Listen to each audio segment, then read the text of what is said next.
so maybe I'll do that. When nothing works. Yeah, just when everything's going wrong, that's when it's hard. That's when it's hard to be a YouTuber, when everything that could go wrong does go wrong. Anyways, we're back, Does baby go wrong. boy. Yeah. I believe we are back. I will double check that we are back. Is this the same one? There we are. Okay, cool. No, it's not the same. Okay, but good job. Now you're going to have two videos. Oh, okay, but I can hear myself. Wonderful. It's what I've always wanted. All right, and I'm just going to have the Discord up so I can still. Oh, it doesn't matter. It's fine. We're going to be fine. Anyways, we haven't skipped a beat here. So, Falcon and Winter Soldier, let's get back into it. Super Bowl TV spot. Andy from the Dorks next door here. Make some sick noise. Hello, everybody. All right, now weird noise like that. Now you're ruining it. I'm just kidding. It's great. It's great. All of it's great. It's great. So let's just jump right into the trailer. So like we talked about before, great, cool action, shooty stuff.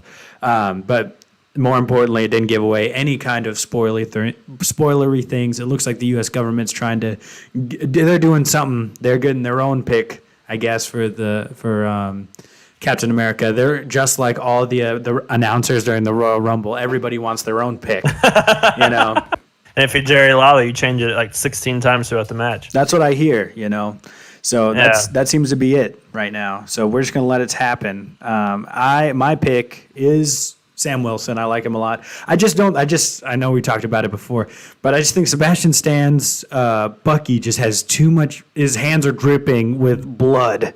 There's too much baggage there. Exactly. I just feel like that he couldn't do it, and I think he has a big old redemption to keep going, to keep on doing good. And I know he's the Winter Soldier, but also that's kind of like a bad guy's name. That was his name when he was like a covert person for the Soviet Union, the dang communists. What kind of name could he get now? Like a superhero name? I mean, like you could maybe take like the Patriot, or what was that Rhodey? He was the Iron Patriot. And there was the Patriot, I believe, in Agents of S.H.I.E.L.D., but we don't talk about that one anymore. Like, Coulson never came back. That one is like half canon, half not. So I don't really know if they would. I don't really know what they're going to do with that. But like, you can name him like, just Bucky. He doesn't really need a superhero name. Everybody needs a name. Have you not been paying attention? I'll name him right now. I'll name him right now. Sparky. Boom. That's his name. Sparky. That's just a dog. No, that's already taken. Because he's my dog. Oh. Yeah. Wow. Yeah. That's true. My big dog. Got me there. He's the big dog. No, sorry. That's taken already. Dang, I'm not really good. Not anymore. That one's not taken anymore. He's not the big dog. He's the head of the table. The tribal chief. Chief. That's just, I get it, all right. But Roman, chill. Not everyone's going to acknowledge you as the head of the table. Stop beating him up. Leave him alone. Yeah. But I guess that's what he does. That's what bad guys do. Speaking of bad guys, Baron Zemo makes his triumphant return. What a segue. He makes his triumphant return. I saw a post. And for those of you who don't know, Baron Zemo, bad guy, Captain America Civil War. Learn about him. Most underrated villain in the MCU. I don't think he's underrated. I think people, not to me anyways. Who hates him? Everything I've seen, which my source is very reliable because it's coming from Twitter. But half the people I've seen talk on Twitter say that he is his plan doesn't make any sense, and I was like, it makes somewhat like the Joker's plan didn't make sense either in The Dark Knight, but everybody looks over it. So like we just the plan doesn't always have to make sense. It's just I think he did what he said he was going to do, and he's the only villain other than Thanos to actually do that. So, see, what I see on my Twitter sphere is that people make fun of Lex Luthor's plan being too crazy and Batman v Superman. They're like, well, what about Baron Zemo's plans? Like, well, he had a whole year to think about it. And it's just like he didn't piss in a jar to start off with. And it wasn't really for no reason. Like, they nearly killed his family. Yeah. Or they did kill his family. Yeah, so it wasn't just because, I'm like Mark Zuckerberg or whatever. like that's why I just want to do that. Also, my dad might be the real Lex Luthor. Yeah. It's just weird. I don't know. We're not talking about DC. I'm sorry, I didn't mean to bring it up. But to me, I thought he was a great villain because he did exactly what he said he was going to do.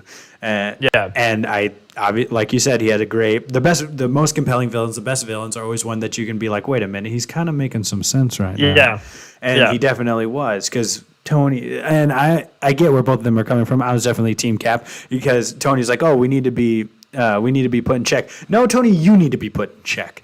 Okay, and if you think it's a good idea, maybe it's not a good idea. It was, I believe it was an overcorrection, because he was doing all this bad stuff and doing whatever he wanted. He's like, oh, we need some oversight. No, you just need some better judgment and maybe talk it over with your friends before you make a giant murder bot. Yeah, but that was like his story arc too. From like he tried to overcorrect everything from like the attack on New York. Well, then that's when he tried to create Ultron, and then he tried to overcorrect that with the Accords, and then all of a sudden Thanos happens, and now he's kind of screwed. So that's a lot of it is like on him. I get that too, but like I still think Iron Man was right in Civil War. Well, I think because I think it's still bad. I think they're both wrong in a lot of ways. I think that you have to. I agree with what Peggy said. I was like, compromise where you can and don't where you can. You got to plant yourself like a tree. And I feel like this guy has, given his life to service, and he has this one selfish act. And I agree with him. I would say if it was my friend, I would save him. I'd shoot everybody. But then tell him that, hey, my best friend may or may not have killed your parents. That's kind of a big issue to kind of get over. Yeah, and we can get over that once we beat up this guy. Don't listen to him. He's a bad guy. Definitely murdered the director in a bathtub. So let's just take care of this first, and then we'll go punch him up, shooty shoot. That would be like Rocky 3. We'll go have a match, and we'll have a victor, stuff like that. Yeah. Okay. There's definitely, I can see both sides, but I'm just right. So just listen to me. But anyways, we get to see Baron Zemo, Helmut Zemo, don mask finally. It is his purple mask from the comics, a little more modernized. It's not a purple jumpsuit, which I always think is nice. I think Marvel does, or the MCU does a good job of modernizing comic suits while keeping true to the comics. Even in their first outing, like say even Sam Wilson's first outing, he wasn't in like full red, white Falcon wings. He had mechanical wings. And he didn't have a real bird. Yeah, because that would have been weird. It'd be like, who's the guy with the weird bird? I don't want to fight with that guy. There's bird poop everywhere. Like, I don't have any seed on me. Like, there's just a bunch of things that would just it would just go bad, Sam. Leave your bird at home. It would. And also that's a big Ultimate Comics thing, Ultimate Comics version of him. So I think they did it all good. But so same thing. We got like a normal version, and now in this more crazy fantastical world that we're in the MCU at this point. He's like, I'm down a purple mask, but I did see a post, and let me know what you think about this. That he is wearing a purple mask to mock the heroes further, and to resemble Thanos.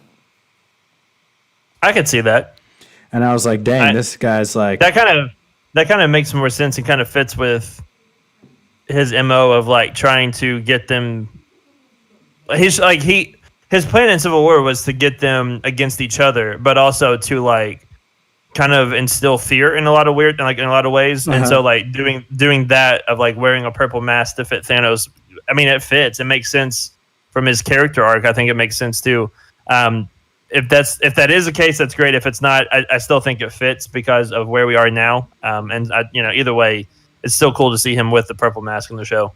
Yeah, I agree. And I think it was something funny to be like, yes, I will break you guys up and you guys will fight each other. And they're like already fighting each other because they don't really like each other. Wait a minute, guys, I haven't started yet.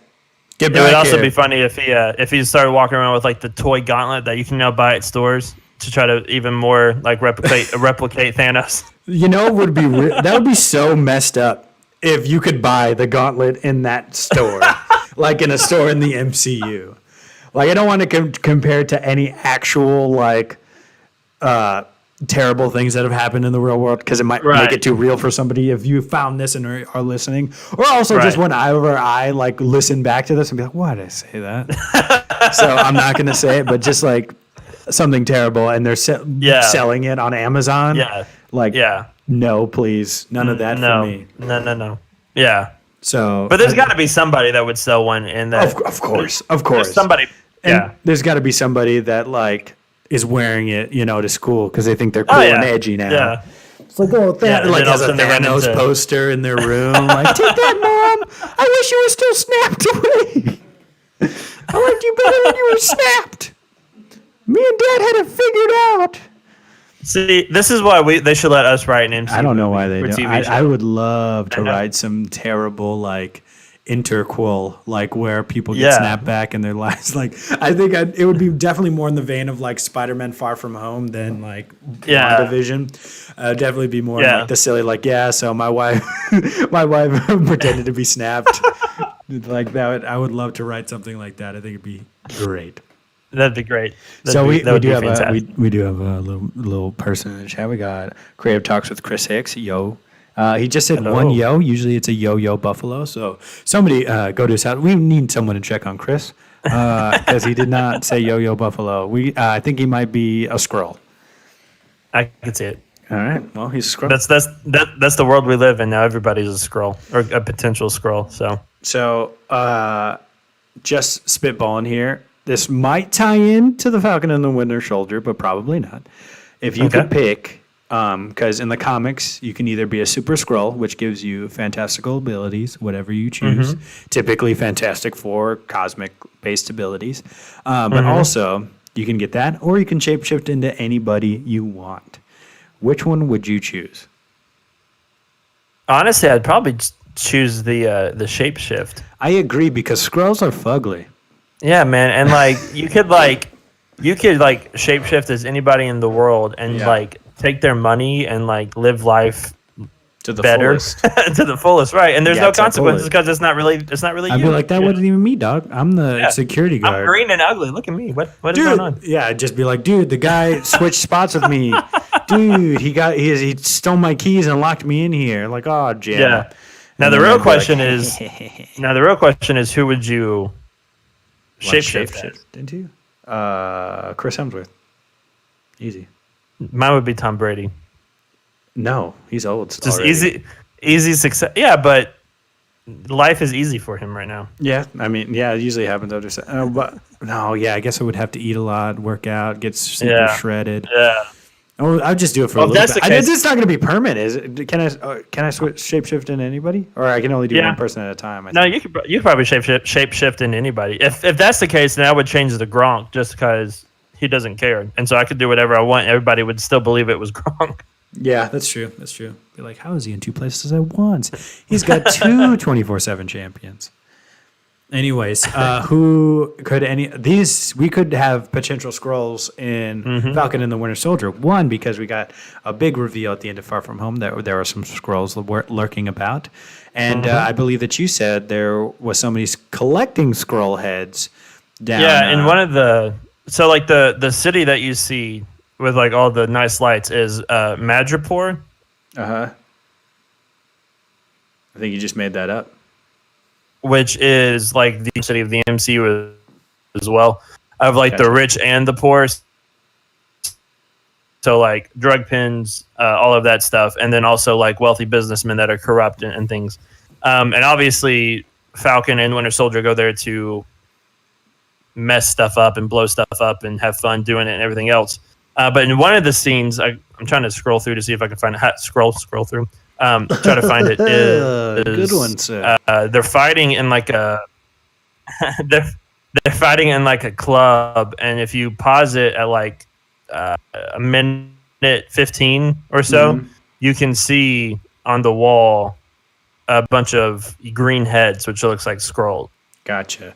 So I think, or at minute 11, there's a bunch of green heads on the background that look like Skrull heads. So this dude is like, somebody is hunting them and beheading them and then making them into decor. Which I think would happen in this universe where you get Skrulls and stuff like that. Because Skrulls have been around since the 90s, at least, during Captain Marvel. So I think that is something, they're like trophy hunters. Like, oh, can you find the even dangerous of a game? And so I think that's really good. but also, I forgot what I was going to say. Oh, pure speculation. I think they're there to do some punchy. Where is she? Where's the information? Blah blah blah. Some maybe even looking for Agent 13. Maybe see where the bad people she's aligned with now that she's not with Shield. Maybe. Yeah, so I don't think she's with S.H.I.E.L.D. And I know that we talked, I want to say, we talked about it before in this video that is nowhere because I took terrible audio of it. So we were talking about how S.H.I.E.L.D. is probably, being done away with. One, because, we've been beaten over the head with it since phase 1, but also because Nick Fury and Maria Hill were both snapped away. So in that 5-year gap, that seems like when S.W.O.R.D. really put their talents in and wanted to prevent extraterrestrial threats after the snap and stuff like that. So that's why they have come in and been so prominent, and I think that's what it leaves certain agents of S.H.I.E.L.D. who weren't snapped away. Where do they go? So also, do we have confirmation if Agent 13 was snapped or not? Yeah, I think she was snapped, right?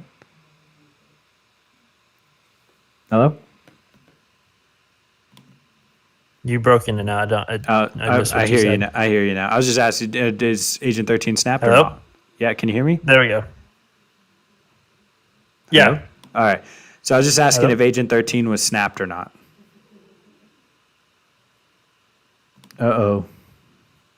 You broke in and out again. All right, we're going to... what do you... can you hear me now, though? Yeah. All right, we'll just keep going. Okay. Agent 13, was she snapped? Probably not, I would say. I think she's just kind of chilling because didn't she work for the CIA, I think, in the Civil War? Something like that. Yeah, she had quit. Now, maybe she jumped ship. Maybe she works for S.W.O.R.D. Maybe she works for... Maybe then her and a bunch of other S.H.I.E.L.D. people that didn't get snapped away went to one of Nick Fury's million underground basements things to kind of keep S.H.I.E.L.D. around. Mm-hmm. And so maybe she's doing that. I do think though that they do meet her probably in Madripoor. Gotcha. Maybe she's tailing them. Maybe it's just a coincidence. Maybe it's who knows. Maybe but I do think we're going to see. I do think we're going to see one crossover though between WandaVision and this show. Is that we could potentially probably see acting director Hayward probably cross over into both shows. Gotcha. Yeah, I could see that happening. Especially if we find out at a big reveal that he's a villain. Maybe he's Ultron. Maybe not. But maybe he's a villain at the end of WandaVision. Maybe he can kind of cross over, kind of like a Thunderbolt Ross did, and kind of bridge the gap between those two. Yeah, that'd be something pretty cool. I thought you might say Rhodey because I know Rhodey's supposed to show up in this show, and I think he'd be a perfect person to vouch for Falcon because they actually seem pretty close when they're talking in Civil War as well as Infinity War when they show back up. So I think that'd be cool to see. I don't think he's going to show up in WandaVision. I know there's rumors of that, but I just don't really see where it would fit. If anybody were to show up in WandaVision as an Avenger, it seems like the logical choice would be Hawkeye, since he's always been the one to kind of snap Wanda or talk some sense into Wanda whenever she's freaking out. Yeah. So I think that would be the only one that makes sense to me. It would be. I thought it'd either be him or Doctor Strange, because this kind of seems like what's going on in Westview kind of seems like what's up his alley. Yeah, it definitely does. So I could see either one of them. Yeah, I could see it. I just don't know if like that would. I don't know. It's just from a more personal level. That's what I was thinking. But yeah, definitely Doctor Strange from a logic perspective. Definitely more Doctor Strange for sure. Yeah. Anyway, back to Falcon and Winter Soldier. But no, that's half of the fun about the MCU. There's just so many interconnecting lines, and where we were left off last time at the end of Endgame, it's just there's so many questions of where this world goes from here. And I think the government's choice for Captain America, U.S. agent, I know it's going to be played by Kurt Russell's son, Wyatt Russell. I think he'll do a good job, but I just feel like he's going to be that other side of the coin about what can happen. Really, what Dr. Erskine was worried about in the first Avenger. Like, what happens when you give the super soldier serum to somebody who like isn't deserving? And I think that right. I think that's the whole reason why Captain America picked Sam, because he picked a man with a good heart, and I think it's pretty much like I think it's a very good chance that at the end of the show we get some form of the Thunderbolts in the MCU. Gotcha. Especially with like Baron Zemo being in it, and U.S. Agent. I think you could start there and very easily add Ghost from Ant-Man and the Wasp. Ant-Man and the Wasp. You could add anybody who's alive. Abomination. You could add Abomination into it because he's supposed to be making an appearance sometime soon. Really? Is he supposed to show up somewhere? The rumor right now is he's supposed to show up in She-Hulk. Okay, cool. I definitely was. So that could be I'm a fan kind of that movie. I would love to see him again. Yeah, I have a lot of issues with that movie, obviously, because it's not compared to what we got in the MCU. It's not the best because of the time period it came out in. But he was one of my favorite parts of the movie. Yeah, and so I think having him back would be fantastic as well. Plus, you're not working with Edward Norton anymore. You're working with people that actually care about the movie. So that kind of makes a big difference as well. Yeah, for sure. And I just think, where do you think this show's going to end up on like your?